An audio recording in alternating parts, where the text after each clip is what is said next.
Queer Court is officially in session. Today we are hearing the very interesting case of the Rocky Horror Picture Show, which is facing charges of being trans-misogynistic. This should be a pretty interesting case, very hot button topic. A lot of people are talking about it lately.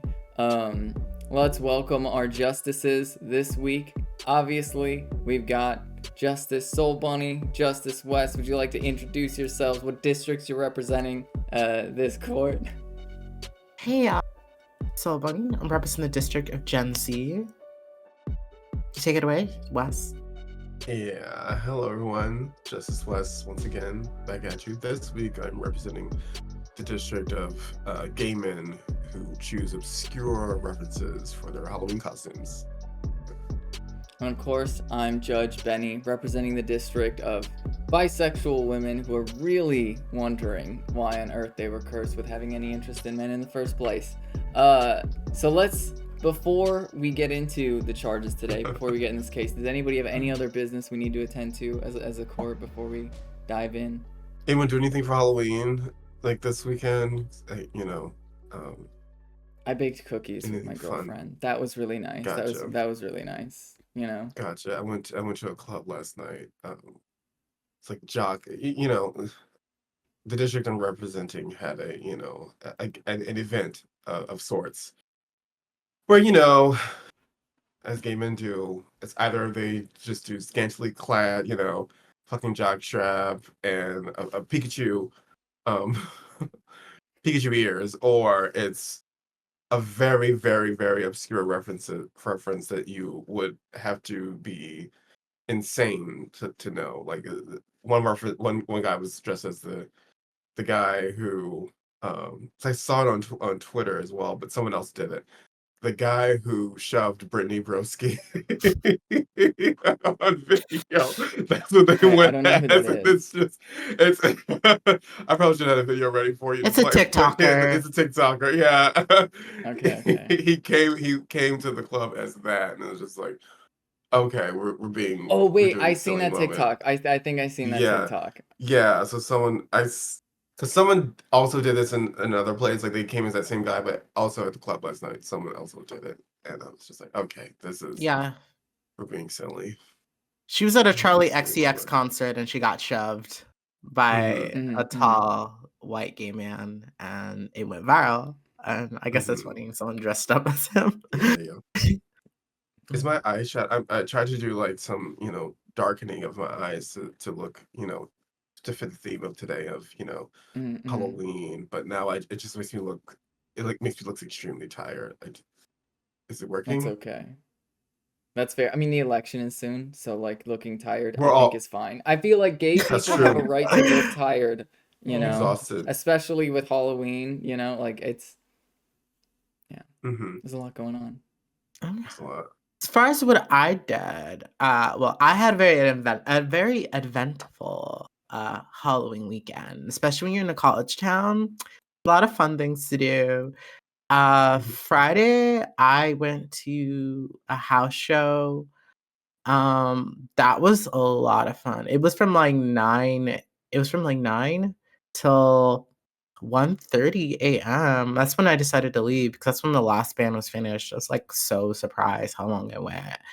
And the amount of people like I saw that I knew, and it was like so hot. Everyone was hot. Everyone was like looking good. So many queer people, so many trans people. I have not seen that many trans femmes at one party. And yeah, I mean, I won't lie. One girl was hitting on me, and I'm like, girl, I don't bump purses. But I felt flattered. But yeah, I saw a lot of hot girls. Then last night, I went to Goth Night, which is a once a month event at my favorite bar. So all the goth baddies came out. I wore this costume, but I did my makeup super goth, and I wore like my leather coat that's like the Matrix type of leather coat and everything. So I really gothed it up. I look like an anime goth nun that's like, I'm here to exercise you, and I'm here to pull out a firearm or something from my pocket, and I don't know, get rid of ghosts. I don't know, but I looked Flaying, cool. yeah, I looked like I flaying had a lot of fun. There was so many hot people. I did this really fun thing where I was playing this game. I was telling Wes this earlier, but I was like, how can I get you a cigarette, like, to my date? So let me see how long will it take me to get you a cigarette, to ask someone. So I was like, some girl, so I was like, let me get you a cigarette.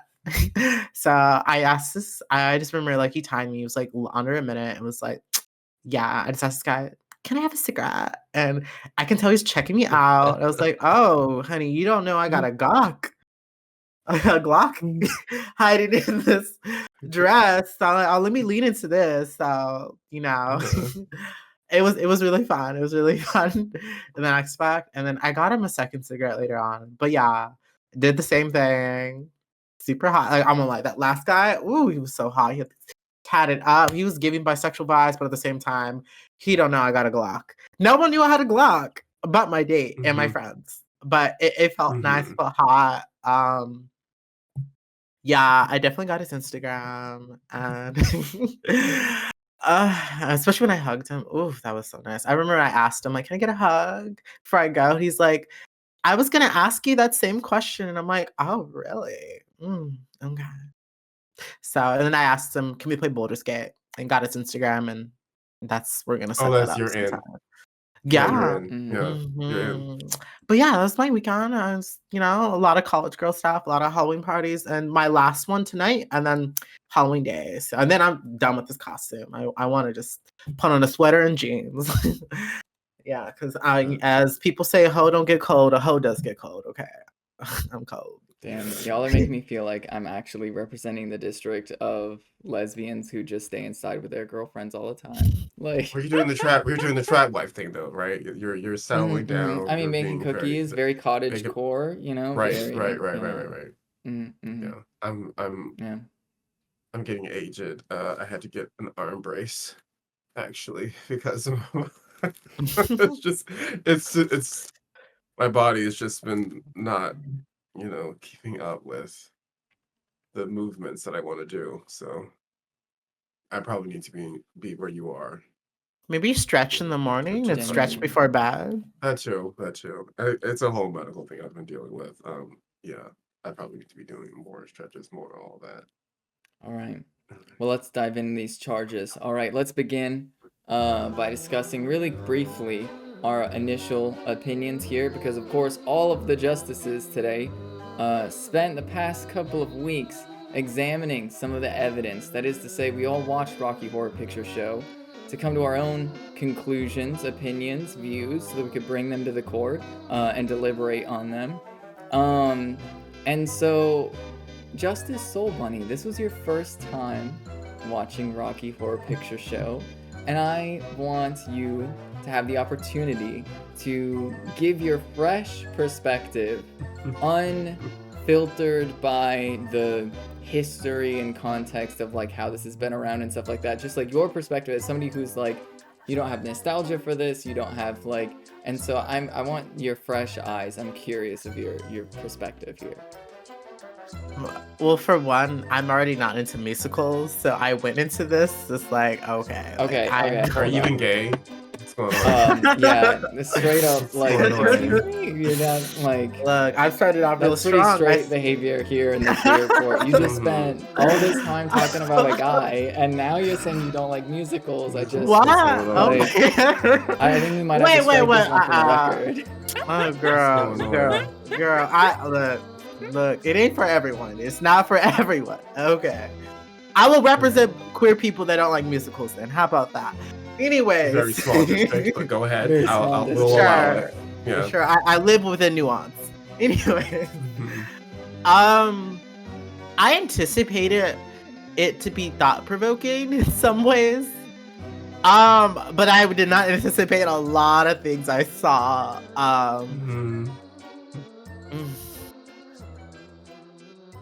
I could only imagine what them Christians thought when they was watching that movie.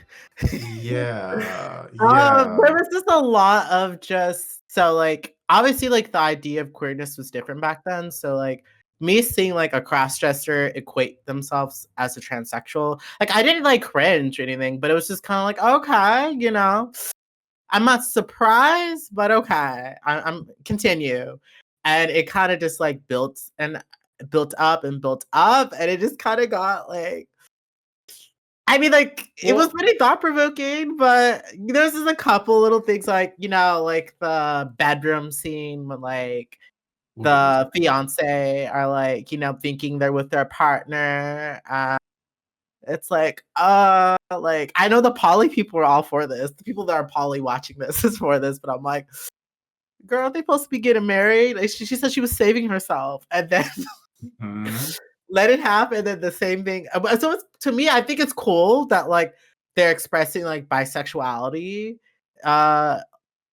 And within that aspect, I was like, that's a lot of bisexual tropes in this.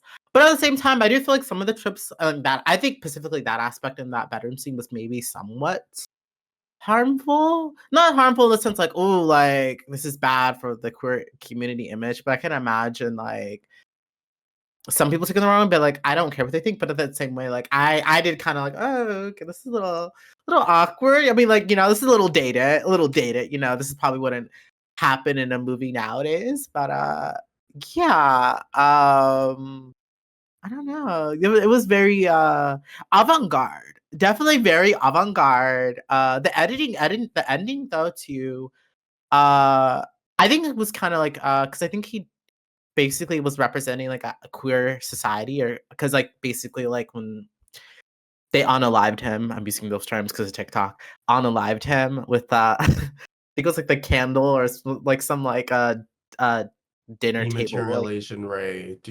yeah. Yeah. They basically said like something along the lines of like, you know, basically you don't belong in society, like, you know, an outcast. And I think that's the representation of it, of him. But I would very actually like to challenge that point. I would actually like to specifically challenge that point because the person specifically who said that he didn't belong in society because of like queerness was the uncle of the person that he killed.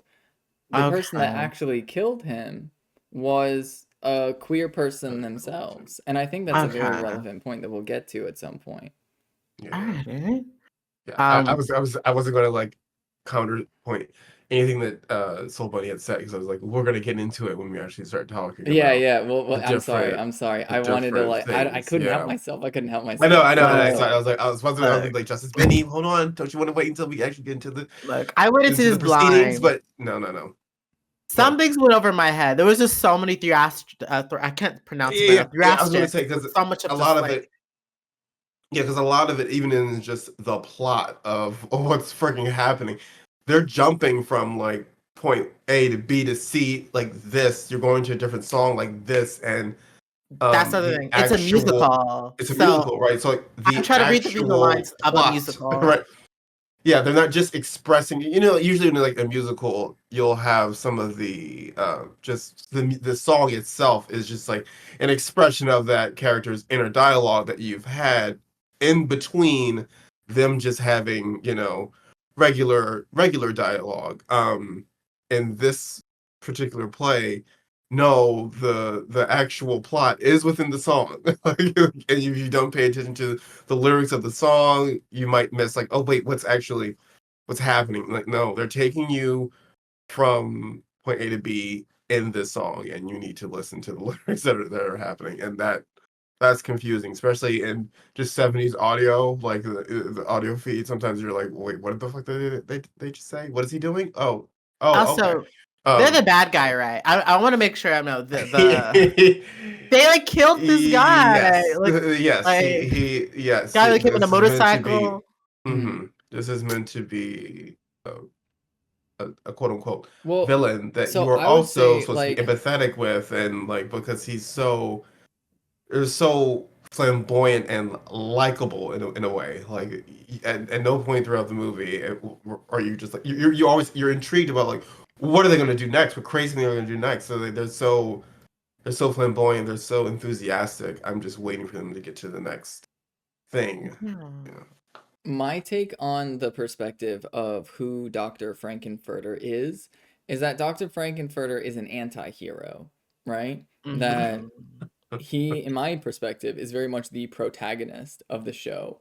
And that the other characters around him, to a certain extent, are meant to be extensions of the audience, or like some flavor of like people observing him and a reflection of the people observing him. So like Janet and Brad may seem like they're the main characters because that's who's being followed, but they're actually just the perspective that's being followed to view into Dr. Frankenfurter's life, which is why the story ends when Dr. Frankenfurter dies, and there's not really a big follow-up with Brad and Janet. And the reason why I say anti-hero is mainly because it is a tragedy. It's framed as a tragedy when he dies, even though there's acknowledgement of the bad things that he did.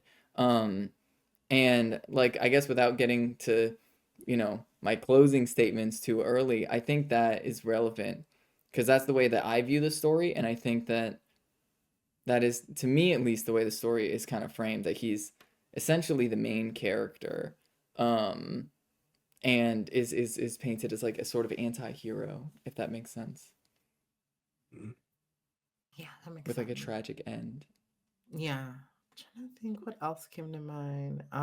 Yeah, I can definitely tell like the couple, they kind of like your typical like cis het like couple, and the sense of like you that just makes sense. Like they kind of like they represent like the viewers. Like so I was wondering like why they didn't follow up with but and the end like where they I thought they'd like be somewhere else. No, it just kind of ended with like a planet, the like the little like planet spear thing spinning and just Yeah. so yeah, that Well, makes more sense because I had questions. There's things I was confused, and obviously, again, since I'm a queer person in the minority, apparently that doesn't like musicals, some things flew over my head. I'm already trying to like keep up with the visuals, what they're singing, me not being into the singing, and trying to listen to the. Some things flew over my head, but I want to yeah, get back, yeah, I want to get back to what Benny said about being like the anti-hero and exactly like what do you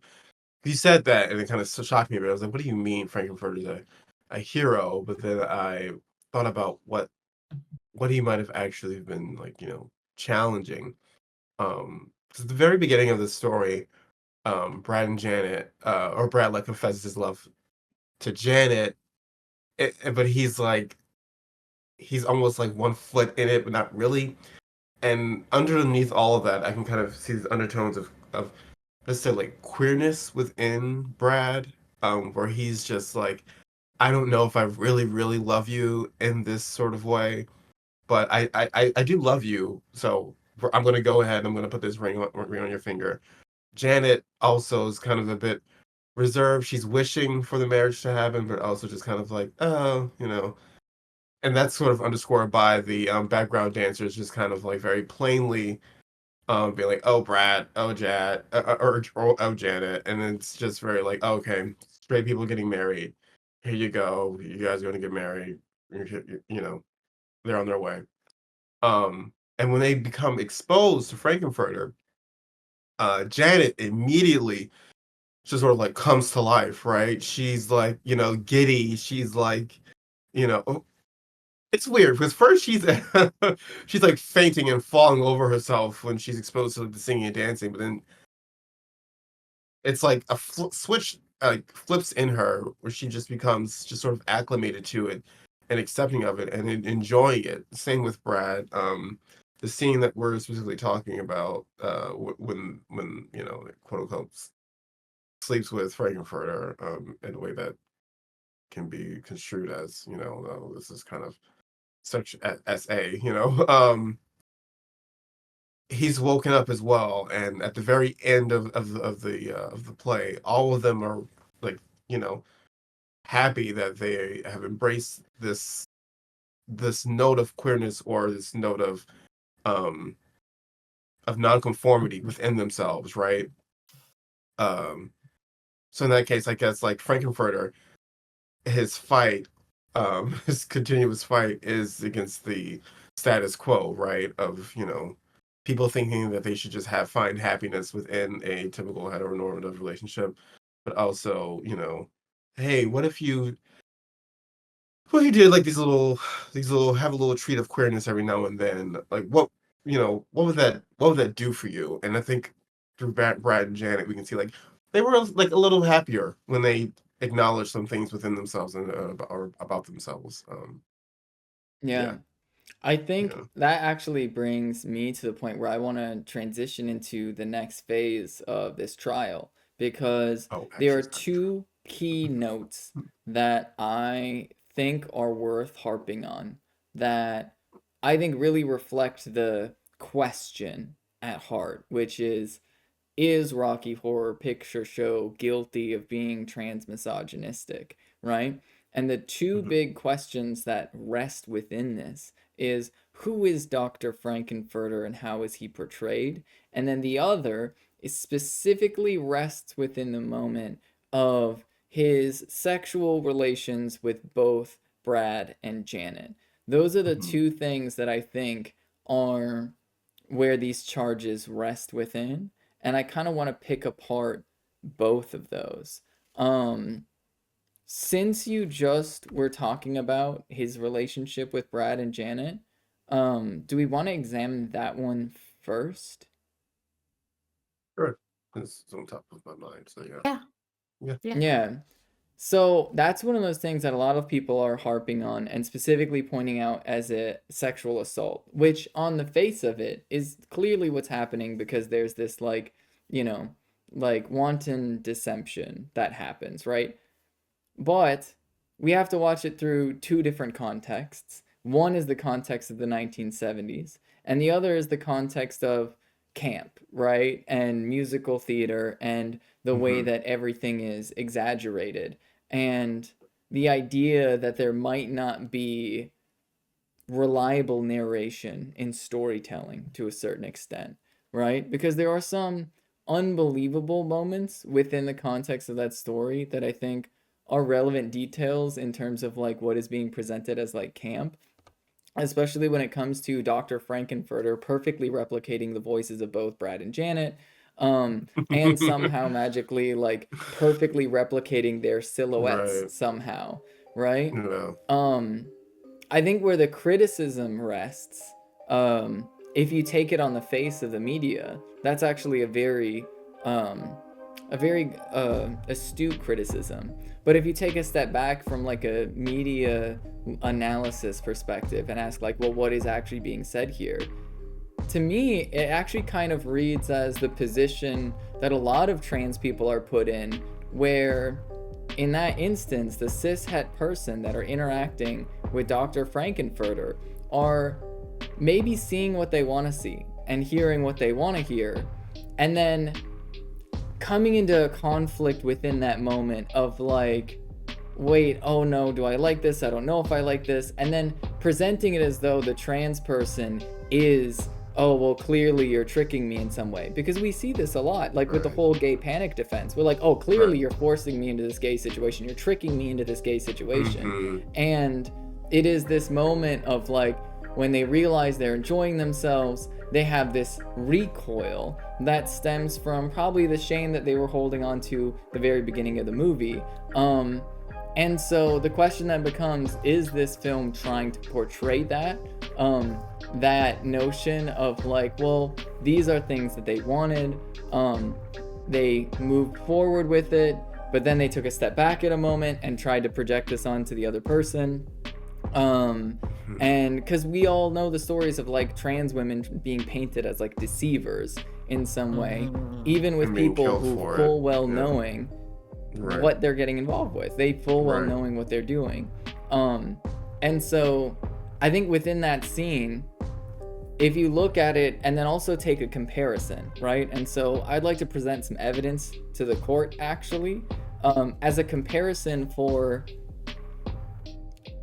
cishet people at the time, because the question is whether or not this is specifically like homophobic and transphobic in its portrayal. And I think it's important to put it within the context. So I'm going to pull up some evidence right here, right? Here we go. Here we go. You'll notice that this evidence here is the popular Christmas song, Baby It's Cold Outside, and the lyrics, right? I'm not necessarily going to read through all of them, right? But within this very popular song, right, of the time, that I think is reflective of a lot of people's sensibilities, you see this woman that's playing coy, this man that's pressing the issue, and we all agree that in the year 2024, there's a problematic element to this song, right? We all recognize that, right? Within the context of when it was popular and within the context of the time, it was seen as women are expected to play coy in this way, and there's expected that there's just going to be this sort of like unspoken thing that people dance around before they move forward, right? And so this isn't to necessarily judge the merits of that cultural norm. I think we all understand that cultural norm was a big problem. But in the context of Rocky Horror Picture Show, I think it makes a comparison of the way that like cis-het people were viewing their own relationships, and I think draws a different light as to like whether or not this was meant to be like explicitly like homophobic, Dr. Frankenfurter as being some sort of deceptive trans person, or is painting it as more like the way that Baby It's Cold Outside is trying to paint their narratives about like cis-het interactions, if that makes sense. Yeah, I mean, I'm also like a little new to this as well. This whole cultural thing, and even that song. I'm as Gen Z as it comes in this courtroom. Okay, so this is new evidence shown to me right now, but I can see the cultural significance of why that was conducted in that way. Right, versus you're gonna go ahead. Sorry. No, you can continue. I want you to pick up Yeah, on yeah, because we were pointing to like the idea, and this is kind of in my head of how consent is both portrayed and both thought of between different generations, right? Mhm. So in the song "Baby It's Cold Outside," we now view it as like, hold on, this situation's, the idea of setting up an environment in which the person who you have interest in can't necessarily, escape, and you're sort of, oh well, she knows what's coming next, right? It's cold, it's winter, they're inside. Um, they can't go anywhere. She's naturally that's what's going to happen. But in that time, that era, that was sort of like the cat and mouse of it, right? The wanting to be pursued in this way, the wanting to be coy about it, to inevitably like, okay, yeah, this guy, he's done enough, right? He's set up the game, he's made dinner, we're in this cabin together, it's freezing out. Okay, let's go do the deed. Let's go. Yeah, let's get together. For that time and that space in that era, that was, acceptable. Rocky Horror, and Okay. it's for this era, right? For this era, I'm specifically saying for that time period. Anyone listening to that song, or anyone playing that song, you know, would have been like, okay, yeah, that's fine, that's right, that's right. That isn't to say that we shouldn't be looking at them and thinking like, you guys had some fucked up ideas uh, of consent, but it is to say that none of them really thought in their heads like, oh, what we're saying is actually messed up, right? you know, because we're all playing the same game, we're all doing the coyness, the cat and mouse. Gen Z and even millennials, we kind of now have this understanding of that, that representation of consent, that sort of passivity of the person who is being pursued, or that sort of coercion, forced into a wall approach is very non-consensual. That person doesn't have full power, full ownership of their sexuality, in that moment. Um, but if you want to actually like for that audience, I'm thinking back now to quit Rocky Horror Picture Show. If you're if you're going to make this play on consent and a person, quote unquote, tricking you, then you would still frame it in a way that makes sense, as Ben was saying, that makes sense to straight people. Of, two people being in a room, one person being sort of more forceful, Frankenfurter, um, them kind of, in that moment thinking um, something's off, but still understanding like, oh no, we're both in bed together. I kind of did like it. Yeah, let's just, even though you did trick me a second ago, or quote, you quote unquote tricked me as a while ago. And it's fine. We can keep going. Yeah, That and makes that's one of sense to those trick. things Yeah. where, because what's not on trial here is 1970s notions of consent. I think we all understand that we've progressed as a society. Yeah, that bad. What Yeah, is on trial that here was is bad. whether or not Rocky Horror Picture Show is specifically being transphobic in that moment. And I think if you look at the cultural norms of what is being coy versus what is being coercive of that time and the way that it would be presented in media, I don't think that Rocky Horror Picture Show stands out as exceptional compared Right. to the way cishet relationships of that time were presented. It does not make the behavior okay, but there's also that added layer of whether or not Janet and Brad were being truthful in their reactions, and whether or not it's a commentary on the sort of like gay panic that we have seen as a legal defense to justify the killing of trans people.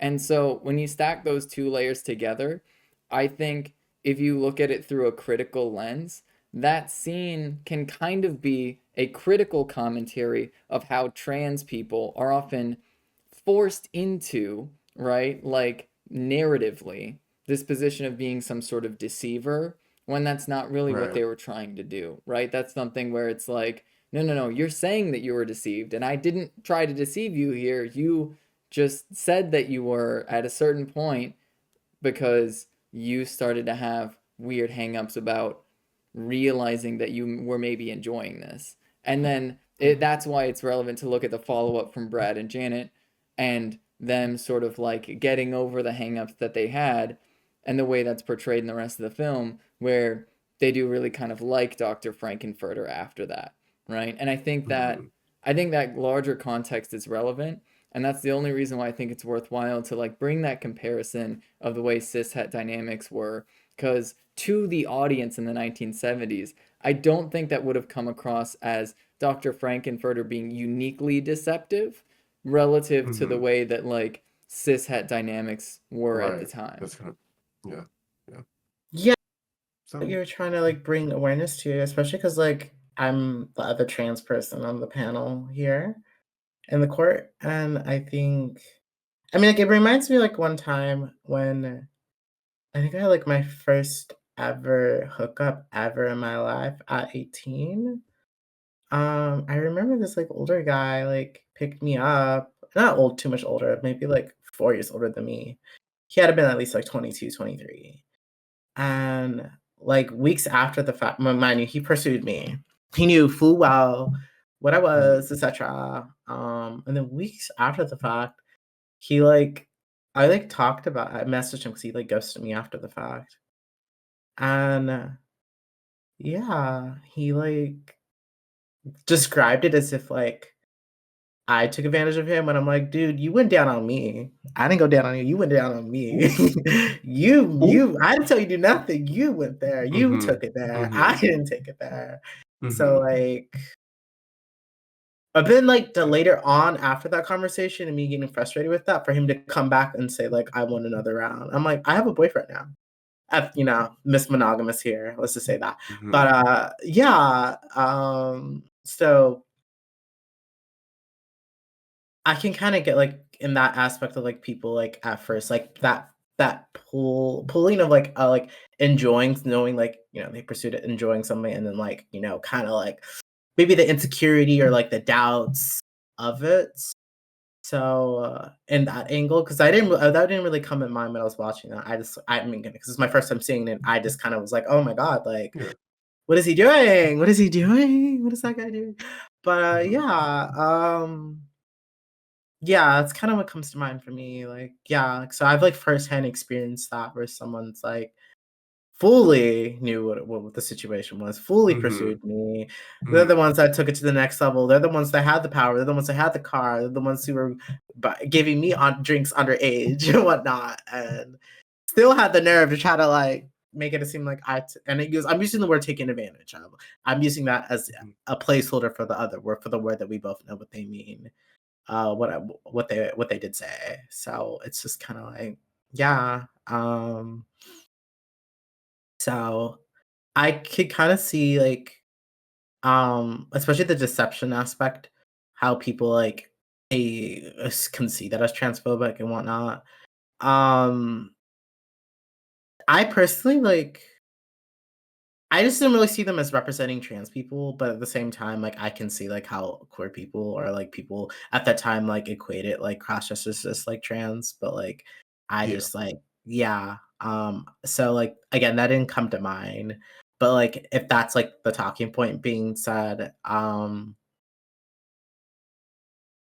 don't know. Like I feel like yeah, like the whole discourse about the trans panic defense thing and like whatnot, but like that how like that's like they assume like that we're trying to trick folks, which like that's something like I grew up like with my dad telling me as if like that's on my honey. I don't have to tell. Look, I go off with my trans mother's T.S. Madison says, "Who's tucking nowadays?" It's 20 at that time. It was 2026. It was 2016. Who's tucking nowadays? They out here.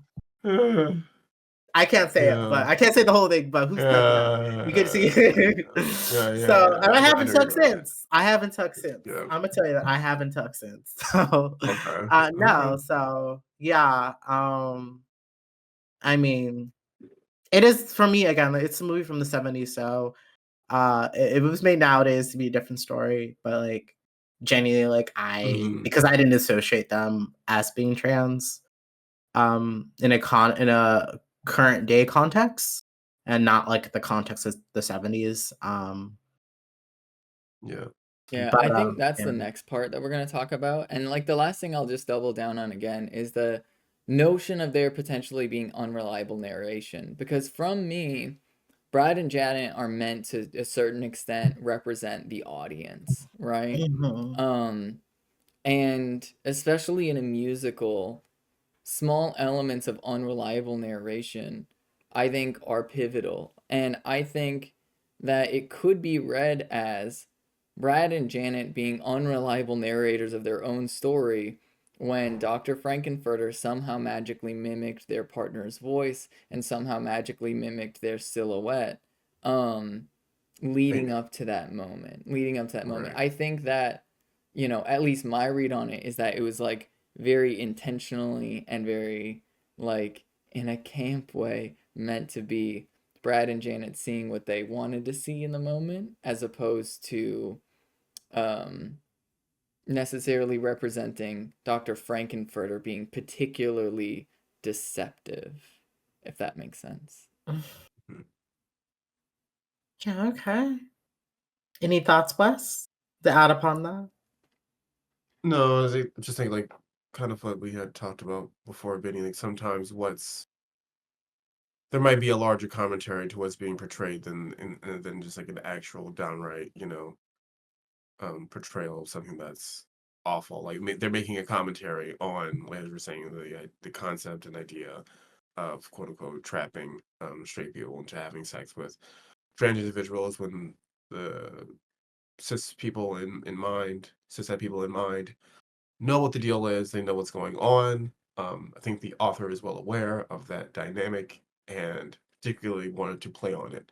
The campiness of all of the entire situation points to that to me. That because at no point really did I take it um as like quote unquote like seriously, just because it's absurd. He approaches them both in the same way, using the same dialogue. If you go back and forth, it's just like um, it's meant to be a lighthearted commentary, in my opinion, just from like how it's framed. Um, Yeah.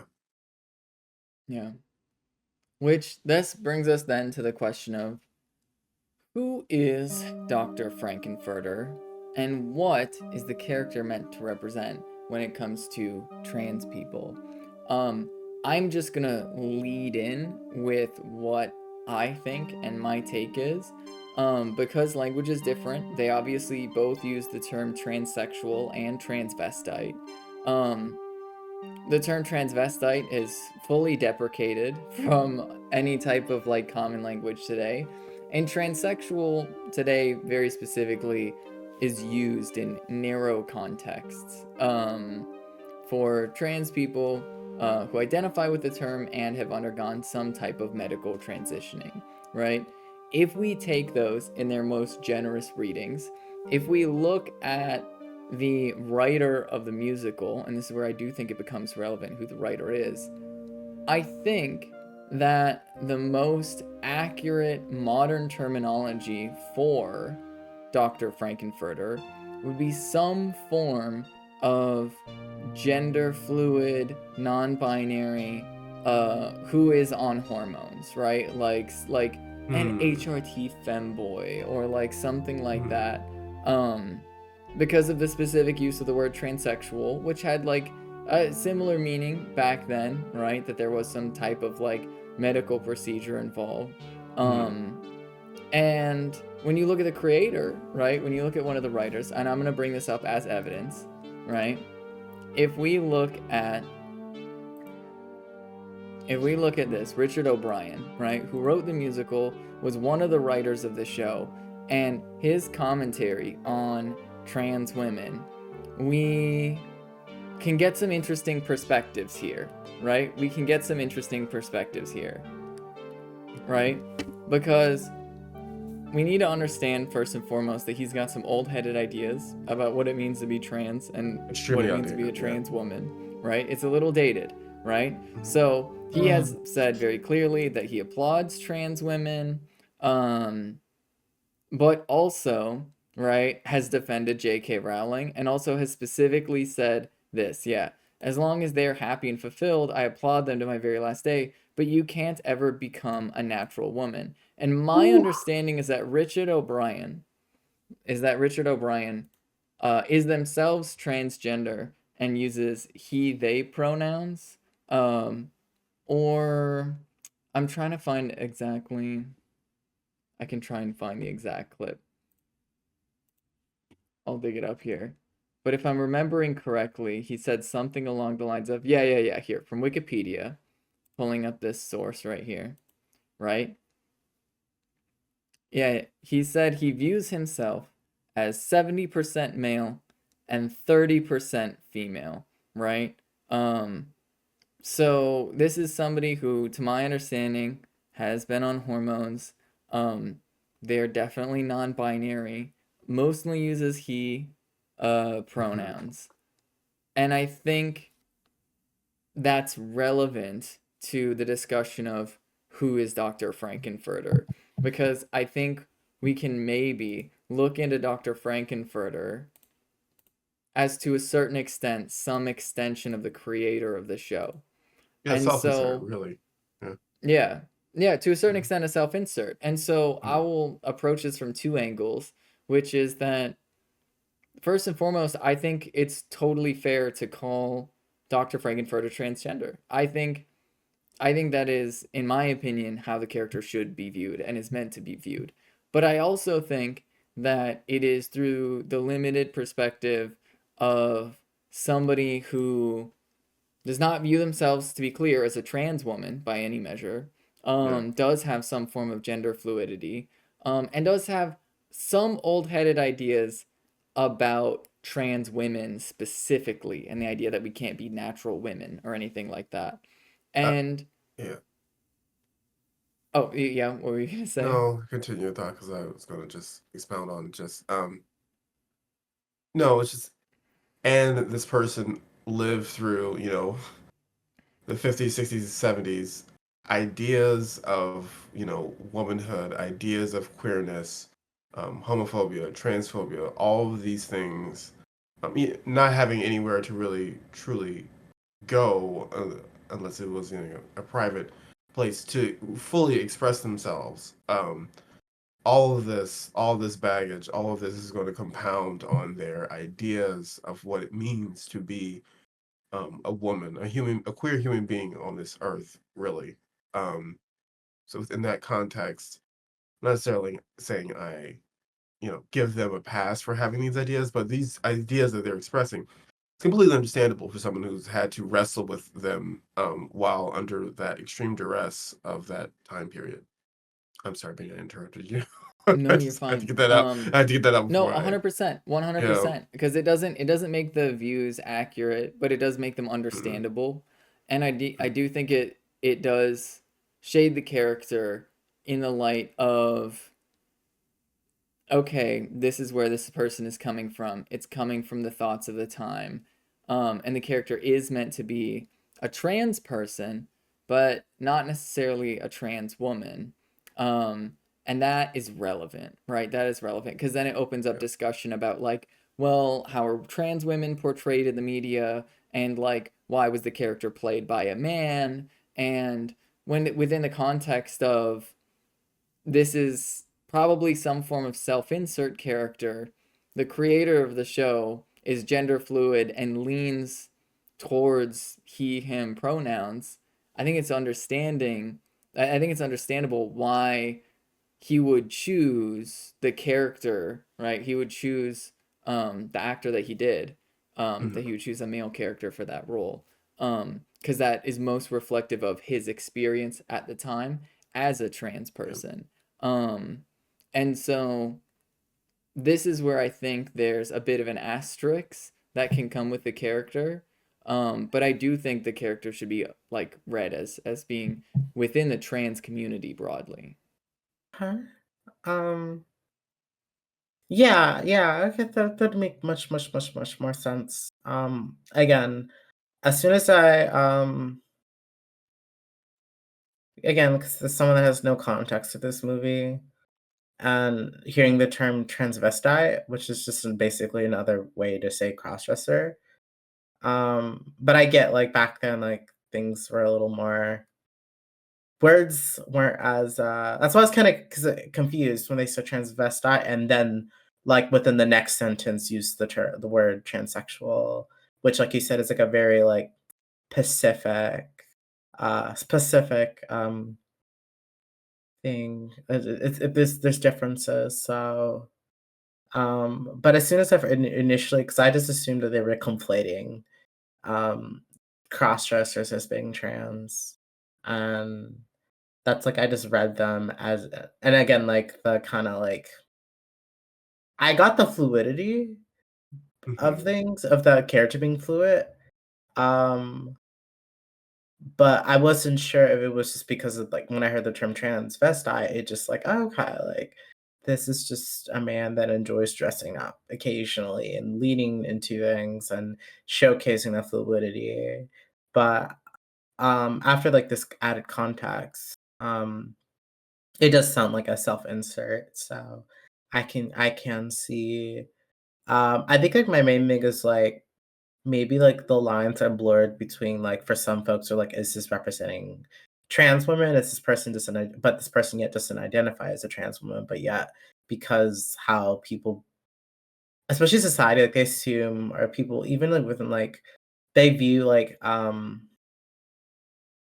because again, like you said, like, they would be can probably, like, lean more towards the term non-binary than, like, a trans woman, so, mm, um yeah, so that understanding of, like, that differences, but, like, in this case, because, like, especially non-trans people aren't able to distinguish that, and even, like, I, as a trans person that never saw this before, watched this and heard the term transvestite, and it's like, "Oh, this is just a man that likes to dress up." Um, there's, like some people might their takeaway might be like even the latter, the opposite. We're like, oh, like this is a bad. Not even let me say they'll say it bad, but it's like, oh, this is what like if my dad were to see this, they're like, ah, that's what trans women do.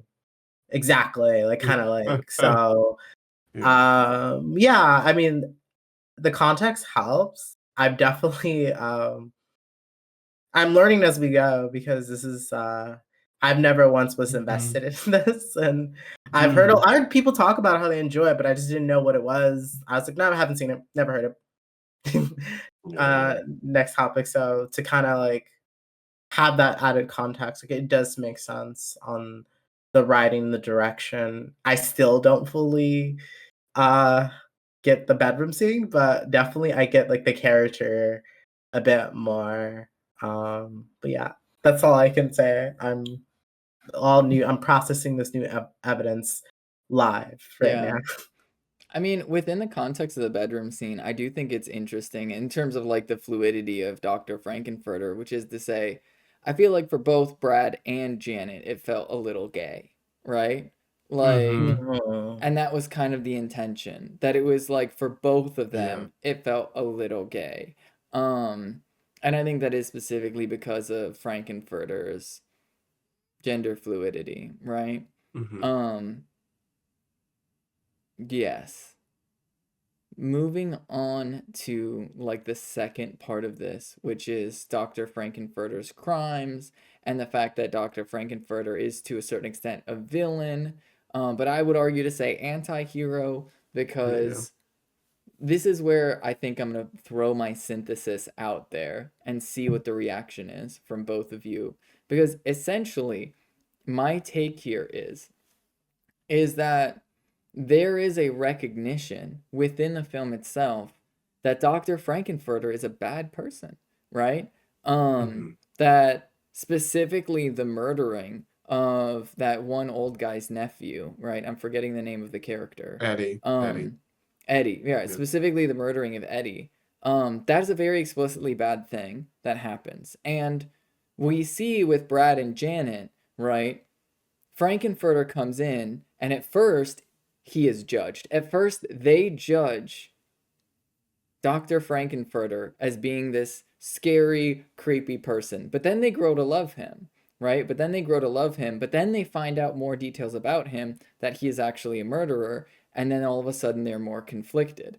Contrast that with the other character that shows up, right? Towards the end, right? The uncle of Eddie, who says, oh, this freak doesn't belong in society, and we need to protect society from this, and this, that, and the other thing. He himself is revealed, right, at some point during the show, to be wearing high heels and, like, tights underneath his, like, pants, right? And yet he's still running around saying that the queerness is the problem here. The queerness is the villain. But then we get to the final sentencing of Dr. Frankenfurter within the film, and Dr. Frankenfurter is killed by a fellow queer person, not for the crime of being queer, not for the crime of, getting Janet and Brad to realize they might be a little bisexual, but specifically for the crime of murdering somebody. And I think that within itself, when you take that plot, it's meant to say a specific statement, which is to say that some people will see this and judge Dr. Frankenfurter as a bad person because he is queer. But in actuality, he is a bad person for entirely different reasons. And the people who actually brought him to justice were themselves also queer people. And so my hot take here is that the people who are criticizing the film as Dr. Frankenfurter is bad representation are actually not looking at the full story and analyzing it within its own context, which is to say, the film agrees that Dr. Frankenfurter is a bad person, right? The film itself agrees. But ask yourselves, if you are meant to be Brad and Janet in the beginning of the film, or the uncle at the end of the film that's judging him for his queerness, or judging him on the merits of his actions within the film, separately from his queer identity. And that, I think, is kind of what the movie's trying to get at.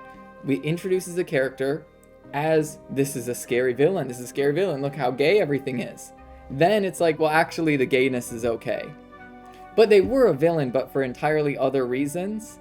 And that's why I think it's so critical that the writer of the show who plays Riff Raff is the one who sentences Dr. Frankenfurter to death, right? This is not only another, like, queer character, but a queer character that is played by the writer who has created this character. as to a certain extent some sort of self-insert, saying this is what problematic behavior it is that's bad. It's not bad that you're trans. It's not bad that you're gay, right? It's not bad that you're having all of these little, intimate relations with people in this way. The behavior that was bad was killing Eddie. And so that, I think, is what the movie is trying to say and point out. Are you judging Dr. Frankenfurter for being a trans character, or are you judging Dr. Frankenfurter for being a murderer? And that, I think, is very much, I think, a commentary on some of the media at the time, actually, because if you look at the other ways that trans people were represented at the same time, they were like these monstrous characters and this, that, and the other thing. There's obviously a lot of like really problematic representations of trans feminine people at the time. And I think this movie is very specifically commenting on that. That is like, you're saying that these people are bad because they're queer. This one person is bad because of this, but look at all of these other queer people in the film. Rocky Horror Picture Show is more than Dr. Frankenfurter. It's an entire ensemble of queer characters, right? Everyone in that film is queer. Like, all the characters are queer. And so if you're like, well, look at Dr. Frankenfurter, pretty problematic. Well, that, I think, is the message to the audience is, if that's your takeaway, then you've missed the entire point. Because at the very end, the uncle says something along the lines of, I'm glad you're taking this person away from society. You need to protect society. He did the right from this. thing. He tells yeah, Riffraff, you've done the right thing. I agree with you. I'm just really slightly contended because like I don't even think the uncle is necessarily because if the uncle is in agreement with you, Benny, I don't think he's actually making condemnation of queerness in general. He specifically wanted Frankenfurter taken out or dealt with, because he doesn't say anything to any other characters from Transylvania. He specifically knows what Frankenfurter did, and he wants Frankenfurter to be dealt with in a legal proceeding. You think? So my takeaway was a little bit different just because of no. I'm saying I'm agreeing with you. Yeah. His uncle, the uncle, doesn't shame anyone else for their queerness. He only shames Frankenfurter. He shames Frankenfurter simply because they killed someone. He doesn't tell Riffraff or Magenta that y'all are also evil people. He only, when he gets there and he's in the house and he learns that Eddie was killed by because he's a friend, right? Because the uncle's introduced like, oh, this is a friend. I know this guy. Yeah, we were cohorts together. We did experiments or whatever. But then I learned that my nephew's gone missing. Have you seen him? And then it's like, oh yeah, well, I'm feeding you your nephew right now. It's like, oh, you son of a, and then his ire is pointed and specific at Frankenfurter. It's never at any of the other characters from Transylvania. That's and fair. With him, I guess. Yeah. Yeah, I just picked up a different vibe from like his interaction with Frankenfurter at the end, where the vibe that I got was that he was being more judgmental, and Riffraff kind of was like, I don't think you really understand why I'm sentencing him to death right now in this moment. Maybe. But maybe that was just me misreading body language. But I think the larger point still stands regardless of either interpretation. Right. Yeah, and then with him being revealed, that entire last segment for me, with the characters being brought back to life or unmedusaed raid into being animated, and all of that was sort of like revealing all of their latent queerness and Frankenfurter's ability to bring that out of everyone, and how everyone in that moment was acknowledging it, and they were happy in it, right? Because they're all in the pool, they're all swimming, they're all getting they're, I guess it's just like coded orginess going on in the pool when they're saying don't see it, be it, or whatever. Yeah. Where was I going with that? I'm sorry. So yeah, that scene to me was just them acknowledging that queerness exists within all of us. The show does stop though, because everyone collectively acknowledges that, you know, Frankenfurter specifically is a villain because he's done terrible things. So, Bunny, your thoughts? That was my thoughts. If you just saw, No, me hitting the Sizzy was it's a my lot. thoughts. I'm like, Yeah. I look, I have nothing to add. Y'all said it all. Like this isn't. I'm not that invested on defending this character. I'm joking. It's just No, you definitely help clarify a lot. It does make more sense that because like I told you like in the beginning, like my takeaway is like, oh, like I misunderstood that aspect. Like I was a group of people that misunderstood the ending, like and thought it was like them in regard to its queerness and not like, you know, the bigger picture was it isn't that you're queers, that you need to be exiled from society. It's the fact that you committed murder. So that makes more sense, and I get like, I mean, other people got that. But again, this is my first time watching that. I haven't watched it multiple times. I haven't talked about it with no one. This is my first time having a conversation about it. So, yeah. Well, I mean, I'm glad you're dealing with I seasoned wanted it, you know, millennials. I wanted like a very raw perspective because I've just seen a bunch of people criticizing and saying like this is very, very trans misogynistic. And the fact that you hadn't seen it before, I was like, perfect, fresh eyes. You know what I mean? Like, Yeah, which makes sense because like like I said, like my takeaway was like you kind of like potentially anticipated maybe me reacting in certain ways in certain aspects and just being confused or just like, so yeah, I have like I can kind of, I get that more probably why people like it now. Again, I don't like musicals, but that, I mean, that's a better like way to express a story, especially because like, yeah, that's a better point than like people trying to paint it like what my takeaway was, and then what actually what it meant was, again, like even like this is getting a similar conversation like currently right now, or like, you know, like you know, never every queer person just because they're queer is cool, and you know, I don't fuck with every queer person that exists, and for a number of reasons. And this is one example. This queer person committed murder, so that's why they had to go. So not because they're queer, but just, yeah. So yeah, it definitely like enlightened me a lot on that because again, that some of this went over my head. Like I would try to decipher people singing and seeing all the extremities displayed, all the what's the word they say in the Bible? So a lot of sodomy. Okay, I saw a lot of sodomy. Oh, yeah. Full display. Okay. Yeah. Sodom and Gomorrah. Okay. Well, But can I just say, Soul Bunny, I think you've had a very, for your generation, like you've had a very, very normal response to being shown this film. Some of the tweets that I'm seeing from your cohorts and your peers have just stunned me. No one likes like we can't have like an evil gay person anymore on TV. Like, you know, like genuinely, no one likes. okay, It's literally. like it's faux pas now to have like, just like an evil gay person on TV. Justice Benny, I don't know if you had some of the tweets, but some of these reactions, some are presented as evidence for the film being horrible. You would think that the movie had like personally harmed them.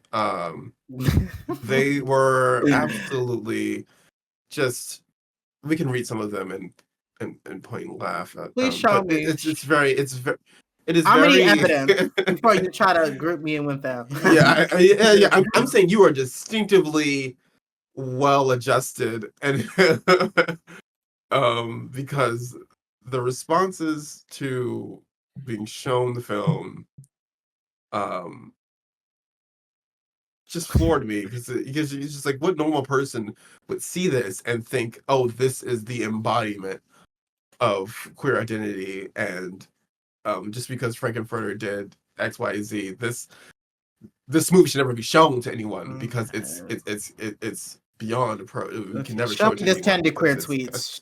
Show me the 10 Here, queer tweets. let's bring up the evidence. Okay, here's some evidence, right? Somebody saying, quote, joyful and full of life, and it's a trans femme being portrayed as a serial rapist cannibal who the movie's writer-director cast himself to execute for public safety, right? Which, yeah.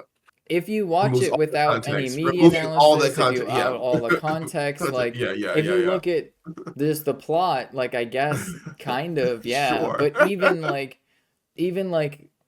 I don't know, we discussed the whole like nuance Crazy. of like the campiness and like the way that trans people get like presented as being somehow deceptive even when they're not being deceptive, and cishet people will tell themselves lies in order to create that narrative. And then like, yeah, he was a cannibal, and that's bad, and the film acknowledged it to be bad, and Dr. Frankenfurter also wasn't the only queer character in the film, right? Like that's Exactly. They're one of just those saying like, things. oh, one bad evil gay in the film, and just like erased Magenta, erased Riff Raff, erased who's the girl who was in love with Eddie. Just those people don't exist anymore. It is just we're gonna hamper and focus on Frankenfurter and showing this to anyone. Oh my God, you're a goddamn transphobe who wants um trans people harmed, because you can't show normal people this movie because they'll think all trans people are evil like this. And it's just like, no, get out of your your Yeah. safety zone, your comfort zone, and look It's a at lack things of from a media modern. analysis to And me. yeah, To just me, like it's a lack of media analysis because look at the whole the thing, point of the right? story is about how they wrongfully judged Dr. Frankenfurter at first, and then they start to like him, and then they correctly judge him later on when they find out that he's a murderer, right? And like Right. it's like a It's a commentary. it's a commentary. Yeah. It's a commentary, Yeah. right? It's a commentary. Let's see. Oh Another my tweet. God. Quote, I felt viscerally horrified and lacked the knowledge necessary to understand what I was experiencing. I felt ill, repulsed, disassociated, alienated, and threatened. Threatened. I'm Threatened. not telling anyone what to watch or not, but I'm begging people to learn about subjectivity.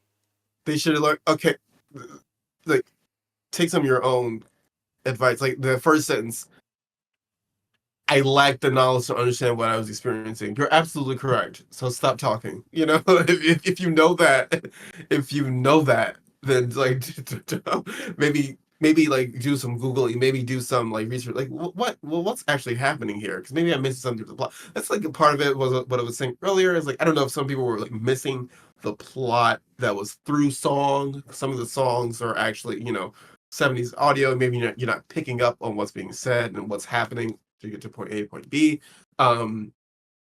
Listen to it again, because even though Frankfurt is like a flamboyant character, what he's doing is pretty bad, right? The things that he's doing is pretty bad. I don't think the movie doesn't want you to think that it's hunky dory what he's doing, and I don't know. Like truly, this person like touch grass, please. I don't know. Like Genuinely. I what do mean, you? this just goes in a larger discussion about Gen Z not having like basic media literacy skills, because it's like the instances of like, oh, this character in this movie did this really horrible thing. Clearly the writer supports those horrible things. I can't believe how No, disgusting the writer is for writing no. these stories. And it's like, no, like that's not what's out. This is a commentary. This is a commentary. Like this is a Rocky Horror Picture Show is quite literally a commentary on the audience that watches it, right? It's a commentary on the Yes. audience that watches it. Are you seeing it and say this is a terrible queer person because they're queer? Or are you saying like, look at all of these queer people in their little queer enclave. One of them is bad and the other queer Look how they people deal deal with it. with it, Right, right? right. Like, so are you coming in judging people wrongfully and then seeing, oh wait, maybe this one is actually bad? Or because it's not a Disney movie. It's not like a children's movie where it's like you judge somebody wrong and then it turns out that they're like a perfect saint in every conceivable way. We all love each other. This is you judge somebody wrongly at first, but then found out it's a little bit more complicated with this specific instance. If you watch this and say this is clearly saying that all trans people are bad, you are literally doing the thing that the movie is criticizing. You're literally doing the thing that the movie is criticizing and pointing out and saying, you saw Dr. Frankenfurter, you didn't like how he looked, you made judgments about him as a character, and didn't look further into the actual story of what's going on. And yes, you're right that Dr. Frankenfurter is a bad person, but you're not understanding what the story is meant to say, right? And that really, I think, is like the heart of what this tweet is missing, is that it's missing that element of like, yes, Rocky Horror Picture Show has a main character that is a bad guy, but also queerness is not the thing that's bad about him, and that's what it's trying to say. Let's move on to the next bit of evidence here. Okay, but some of us just watched the movie and thought it sucked shit, and that it vomited all of society's worst ideas about us directly into our faces, and you precious Westerners need to get the fuck over your piss-warm theater nerd wank material made by a British transphobe. Okay. Like, like, it's criticizing the ideas it's presenting. It's quite literally criticizing the ideas it's presenting. Everyone knows, like, you know, if you just put something on screen, it is just objectively going to say the same thing that about like what it's projected. Like, what are we doing? Like, you know what I mean? Like, if you know, if you show something bad, you know, there's an undergirding there. There's probably an undergirding commentary about what's being portrayed, right? It's just. I guess I'm just going around in circles about what you were saying earlier, but just the lack of media analysis of like if you're shown something, you have to look in the context of how it's being shown. Like that's like the time, the place, you know, the people around it. You know, like actually think about what you're seeing and what's being said about it.